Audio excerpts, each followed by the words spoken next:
Fala galera, sejam todos muito bem-vindos a mais uma videoaula. Na videoaula de hoje nós vamos continuar os nossos conhecimentos na linguagem HTML. Então bora lá para a aula. Bom galera, então vamos continuar aqui aprendendo novas tags do HTML, tá certo? Então, ó, a gente poderia ter aqui um parágrafo e esse parágrafo poderia ser grande, tá? Tem até um atalho bem famoso que é o chamado aqui do Loren, que já coloca aí um textão grande para a gente. E vamos supor que a gente quer colocar aqui, ó, dentro desse parágrafo, uma quebra de linha, tá? Então, esse parágrafo não terminou, mas a gente quer fazer essa separação, né, visual, por exemplo, aqui. Então, a gente pode usar para isso a tag BR, ou de break row, né, de quebra de linha mesmo, tá certo? Então, ela é como se fosse uma quebra de linha, mas que o parágrafo ele vai continuar, certo? Vou fechar a tag P aqui, vamos colocar para rodar o nosso código. E aí perceba, ó, todo esse conteúdo aqui ele é apenas um único parágrafo, mas a partir aqui do Elite teve uma quebra de linha, tá? Então, ou seja, o BR ele é uma quebra de linha. E o BR ele é interessante porque ele é como se fosse uma tag especial, uma tag que a gente não precisa abrir e fechar, tá? Ou uma tag que ela já é autocontida, tá? A gente poderia até usar essa versão aqui também, né? Que, digamos assim, a gente, como se a gente já abrisse e já fechasse a tag, tá? Mas para questão de simplicidade, basta colocar aí o BR. Uma outra tag especial que a gente tem é exatamente o HR, ou de linha horizontal. Então, a gente abre a tag, coloca HR, e ela também é uma tag, digamos assim, autocontida, tá? Eu não preciso abrir e fechar ela. Então, apareceu agora aqui, ó, essa barrinha aqui, ó, certo? Essa linhazinha é horizontal, né? Então, o HR é exatamente horizontal row, né? Então, linha horizontal. Bom, vamos começar a deixar o nosso documento aqui mais interessante, tá? Uma das coisas que a gente pode adicionar nos nossos documentos é uma imagem. E para a gente fazer isso, a gente utiliza a tag IMG. Então, eu abro a tag IMG, fecho a tag, certo? A tag de imagem, ela também é uma tag autocontida, certo? Então, a gente não precisa também abrir e fechar uma tag de imagem. Mas a gente precisa passar algumas informações para ela. Por exemplo, qual é a imagem que eu quero mostrar? Aonde essa imagem está? Então, a gente faz isso através do atributo aqui, ó, CRC. Então, o atributo CRC, que é de source, ele vai ser igual. E aqui eu coloco o caminho dessa minha imagem. Lembrando, gente, que esse caminho pode ser um caminho relativo, ou seja, que está dentro aqui da minha estrutura de diretório, uma imagem que está dentro da minha estrutura de diretório, como pode ser uma imagem qualquer da internet, tá? Então, por exemplo, vou acessar aqui o site do IFP e eu quero exatamente essa imagenzinha aqui do IFP. Eu quero copiar aqui o link dessa imagem aqui, ó, que é a logo do IFP. Então, clico com o botão direito do mouse e venho aqui em copiar link da imagem. Muito cuidado, tá? Não é aqui em copiar link, é copiar link da imagem. Então, copiei o link da imagem, volto aqui no REPL.it e vou colar aqui no meu atributo SRC. Então, está aqui agora, ó, https www.if.edu.br topoif.png. Tá? Então, se a gente agora salvar o nosso arquivo aqui e colocar para ele executar, ó, já apareceu aqui a nossa logomarcazinha do if. Da mesma forma, gente, eu poderia pegar uma outra imagem, por exemplo, seja uma imagem que está no meu computador ou na minha estrutura de diretório. Né? Para a gente fazer isso, a gente vai ter que fazer o upload aqui desse arquivo de imagem aqui para a nossa estrutura de pastas, tá? Eu vou procurar uma imagem aqui no meu computador, clicar e arrastar ela aqui para o REPL.it. E a gente pode agora fazer o upload dessa imagem, ó, aqui para o nosso REPL.it, né? Então, a gente pode renomear essa imagem, vamos colocar um nome mais simples para ela, vamos, por exemplo, Batismo de Jesus. Beleza? E a gente pode agora linkar essa nossa imagem através aqui. A gente pode criar uma nova tag img, colocar aqui exatamente o nome dessa imagem. Aí perceba, ó, como eu estou dentro, como essa imagem está dentro da minha raiz, né, da minha estrutura de diretórios, então eu posso simplesmente colocar aqui, ó, batismo de Jesus. JPG, né? A gente tem que colocar a extensão tudo bonitinho aqui. Então, essa é uma imagem PNG, tá? E essa é uma imagem JPG, tá? JPEG. Então, se a gente coloca agora para rodar aqui, a gente tem a logo do IFP e tem aqui a imagem do batismo de Jesus. A imagem grande, ó, certo? E a gente possui aqui, gente, dentro do IMG, alguns atributos que são interessantes, tá? Então, o primeiro atributo dele é o alt, tá?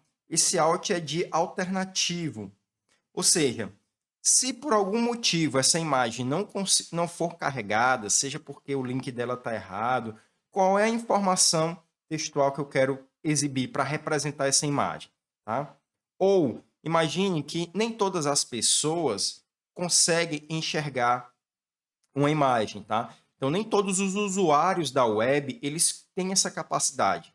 Então algumas pessoas têm dificuldade de visão, algumas pessoas são completamente cegas, eles também navegam na internet sem nenhum problema. Para que essas pessoas que têm alguma dificuldade visual possam navegar na internet, eles utilizam um programa chamado de leitor de tela.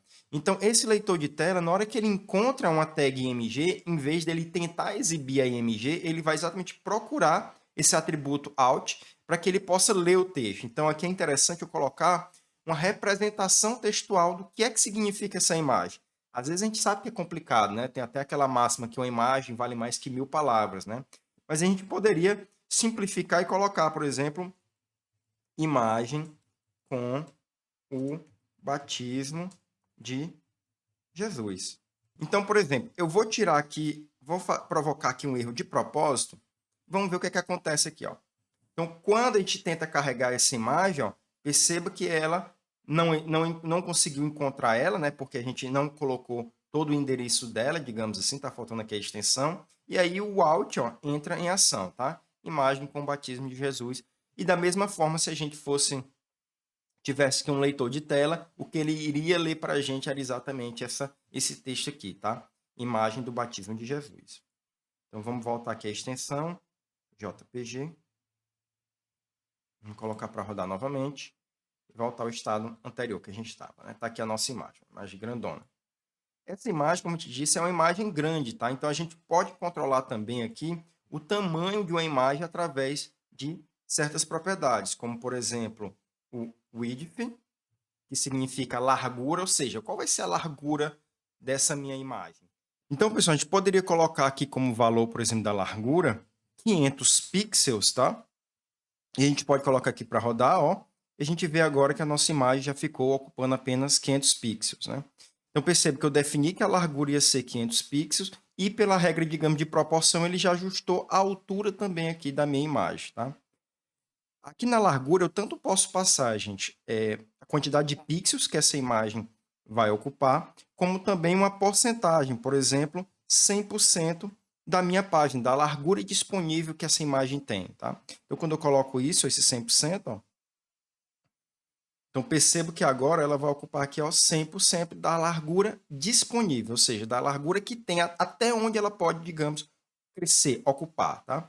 Inclusive, ó, se a gente aumentar aqui, ó, colocar para exibir a nossa página completa, ó, percebo que a imagem agora ela vai ocupar toda a largura disponível, né? E se a gente ajusta aqui, ó, por exemplo, a gente ajusta aqui, ó, ela vai crescendo agora, ó, conforme a área que ela tem, tá?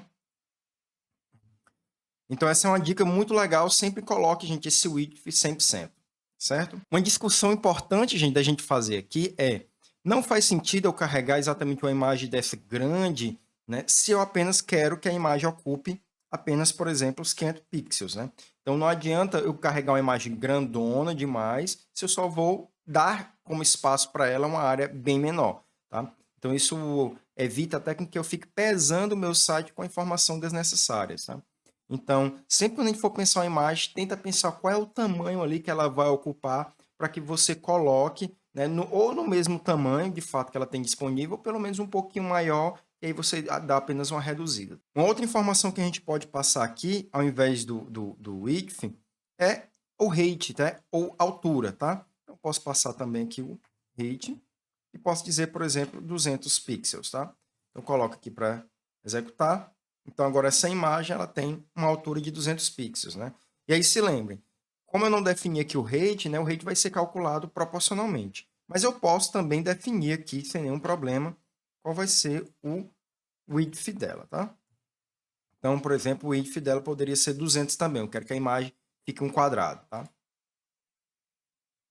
Então, lembrando, gente, quando a gente faz isso, quando a gente mexe nessas propriedades rate e width, a gente tem que ter muito cuidado para a gente acabar não distorcendo a imagem, né? Olha como ela ficou estranha aqui, tá? Por isso que eu recomendo vocês colocarem um ou outro valor, tá? Eu, particularmente, gosto muito de colocar, né, o width 100%, certo? Em todas as minhas imagens, tá? E aí eu procuro redimensionar a imagem no tamanhozinho certo. Se eu tenho a mesma imagem, digamos assim, espalhadas pelo meu site, por exemplo, mas com tamanhos diferentes, então eu gero versões com tamanho específico para cada uma dessas imagens. Não tem problema nenhum, tá? A gente fazer isso. Então tá aqui agora a imagem 100% sem distorção. Né? Uma outra propriedade, gente, interessante da gente fazer com essa imagem é a gente colocar, por exemplo, uma legenda para ela, explicando o que é que ela significa.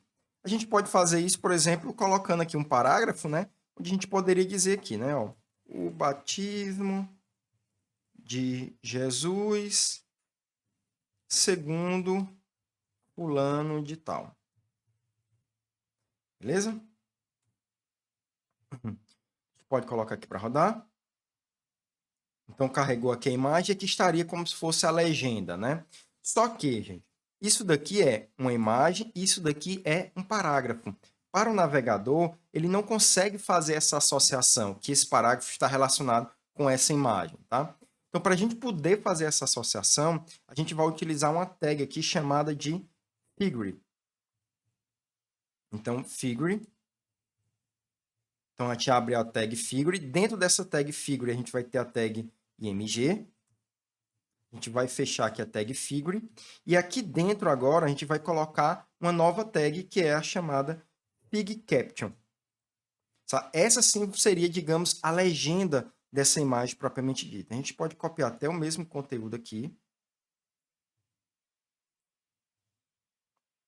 E vamos fechar essa tag. Deixar organizadinho aqui as tags. A gente pode até clicar aqui também, ó, nesse botãozinho para a gente auto-formatar já a nossa página. Vamos colocar aqui para rodar e vamos ver o que é que isso aqui vai acontecer. Ó. Então, perceba ó, que agora eu tenho aqui ó, realmente uma imagem. A imagem está aqui, ó, e aqui eu tenho a legenda dela, né? O batismo de Jesus segundo fulano de tal. Percebe que visualmente talvez seja muito próximo aqui, né? Mas semanticamente o significado disso é completamente diferente, tá? Então é sempre importante, gente, quando a gente está falando de HTML, a gente entender qual é o valor semântico dessas tags, tá? O que é que essa tag representa? Isso facilita com que os buscadores, né, da internet, por exemplo, como Google, DuckDuckGo, eles consigam interpretar melhor a nossa página e consigam extrair mais informações. Além de que os leitores de tela, eles também conseguem fazer um uso melhor dessas informações quando elas estão sendo utilizadas com o valor semântico correto. Perceba que na renderização, digamos assim, na visualização gráfica dessas tags, pouco importa, inclusive a gente vai ver depois que a gente pode customizar isso, né? Por exemplo, eu posso dizer que um parágrafo para aparecer com link, o link aparecer com um parágrafo, a gente tem total controle disso, né? Então, realmente, o que importa é o valor semântico das tags e não a representação gráfica, tá? Como a gente enxerga aqui na tela do nosso navegador. Então, eu vou remover aqui esse parágrafo. E uma outra coisa que eu quero mostrar para vocês é que a gente pode ter também, por exemplo, uma imagem que ela é, na verdade, um link. Tá? E como é que a gente pode fazer isso? A gente pode colocar aqui, ó, por exemplo, nessa imagenzinha aqui da logomarca do IFP, a gente pode abrir um link, a tag de link, o A, colocar aqui um href, a propriedade href, ou seja, para onde é esse link? A gente vai colocar ó, https://www.ifpi.edu.br. Ou seja, essa minha tag A vai me levar para a página principal do IFP, tá? E aí, o que eu vou ter dentro dessa tag A, ou seja, em vez de eu ter um texto, como por exemplo, clique aqui, eu vou ter a própria logomarca do IFP, que seria exatamente essa minha tag A. Eu vou dar uma indentaçãozinha aqui e aqui eu fecho a tag A. Beleza? Se a gente executar isso aqui agora, a gente tem aqui exatamente, né, a logomarca do if. Percebe que agora, ó, as outras imagens continua a setinha, mas quando eu clico agora vai a mãozinha representando exatamente que isso é um link, né? Quando eu clico nesse link, eu vou para a página do if, que ele não vai deixar aqui eu carregar ela, né? Mas se a gente talvez abrir aqui a página completa, clicar agora aqui no if, agora foi para a página do if. Então, gente, recapitulando, na aula de hoje a gente viu o BR, né, ou a quebra de linha, que a gente pode colocar aqui em parágrafos, em todas as nossas páginas também, não só apenas dentro de parágrafo, tá certo? Sempre que a gente quiser uma quebra de linha, a gente pode colocar esse BR. Se lembre que ele não é recomendado para você fazer distanciamento de elementos, tá? A gente vai depois entender como é que a gente faz isso. A tag HR para a gente colocar uma linha horizontal. Lembrando que essas tags são autocontidas, né? A gente não precisa abrir e fechar elas. A gente viu aqui também como é que a gente pode colocar um link, né? Mas que o link ele vai ser, na verdade, uma imagem. Como uma imagem pode ser um link. Tá? E a gente viu aqui também as propriedades de como colocar uma imagem, as propriedades alt que ela tem, né? Que seria um texto alternativo que descreve essa imagem. Quanto maior esse texto, quanto mais descrito, melhor. A gente viu também a propriedade de largura e de altura, que a gente consegue controlar o tamanho da imagem. E viu como é que a gente pode colocar uma legenda, tá? Numa imagem. A gente tem que agrupar ela dentro dessa tag maior, né? Que seria a tag figure. E dentro da tag figure a gente vai ter a imagem propriamente dita, o IMG, e o fig caption, que seria a legenda.